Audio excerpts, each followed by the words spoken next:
Hey everyone, thank you so much for joining me today. My name is Laura Train Mama. Today we are having a look at this story from the Thomas and Friends collection. It's called Thomas, James and the Red Balloon. Enjoy. It was summer holiday time on the island of Sodor, but not for the engines. For them, it was the busiest time of year. They worked hard carrying holiday makers all over the island. One day, the Fat Controller sent Thomas to pick up something very special from Brenham Docks. "What have you got there?" said Percy. "A balloon," replied Thomas. "A party balloon?" asked Percy excitedly. "No," said Thomas. "This is a very special balloon." He chuffed away, leaving Percy feeling very curious indeed. Thomas hurried along and soon arrived at an airfield. Hot air was pumped into the balloon. There was a big basket underneath and people were climbing into it. James arrived with some coaches. "What is that?" asked James. "It's a hot air balloon," explained Thomas. "Holidaymakers can ride in it." Then, as if by magic, the hot air balloon rose silently up into the sky. The engines could see the people inside looking over the edge of the basket. "What if it takes our passengers away?" huffed James. "What would happen to us then?" "Oh, I hadn't thought of that," replied Thomas. James chuffed away and Thomas felt very worried. The balloon could be seen by everyone on the island of Sodor. Donald gazed at it for so long he nearly ran into the back of Douglas.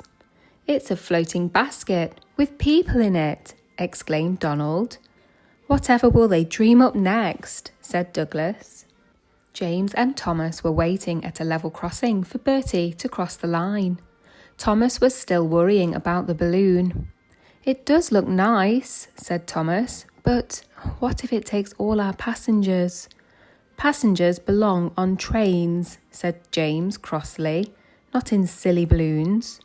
Then something big and round and red drifted straight towards them.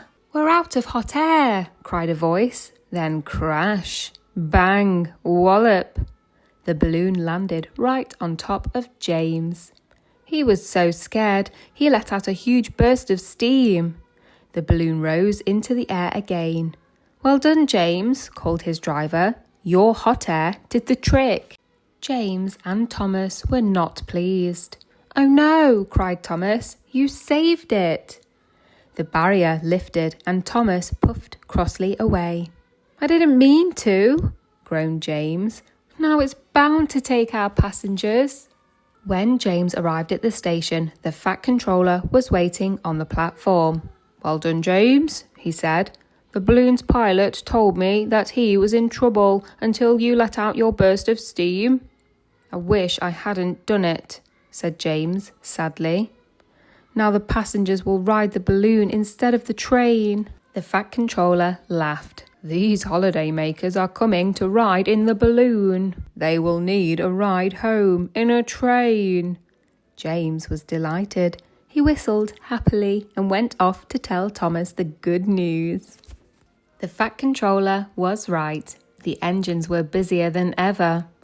They took holidaymakers to and from the airfield all day long.